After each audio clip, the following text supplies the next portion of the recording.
zao zany ny zavatra tsy napakanay ray aman-dreny tao izay ray aman-dreny eto reto dia ray aman-dreny avy amin'ny faritra eto Madagasikara afa-tsy anankiray ihany zay rano mampasia boay boeny Antsimo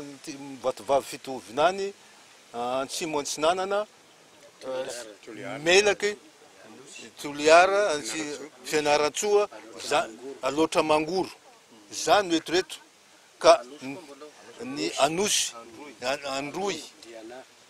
Diana zany dôly no faritra tonga eto am'izao fotoana zao noho ny ty raharahany université ty satria ny zanaka mamy ary ny zanaka koa te hianatra ko de hitady zay vahaolana zay zany dinidinikanay teo ka ny zavatra ataonay zany zao de ny angataka andeha iona ny manampahefana zay ao ka mba hampiantso ireo ray aman-dreny avy amin'ny andaniny satria tany misy olobe tsy miady zaza de ny ray aman-dreny avy ato Sofia zany zay tsy eto mba angatahana fionana iarahana midinika mamaha ny vahaolana amreto zaza ireto satria misy ny zaza te hianatra zay zany aloha ny zavatra tapakay zany zao ka andeha iona manampahefana zay zay azonay mba hahatonga an'izay fionana zay ho tanteraka aingana dia aingana mankahery ny mpianatra izay ny tamindomondoza tamin'ny androandroany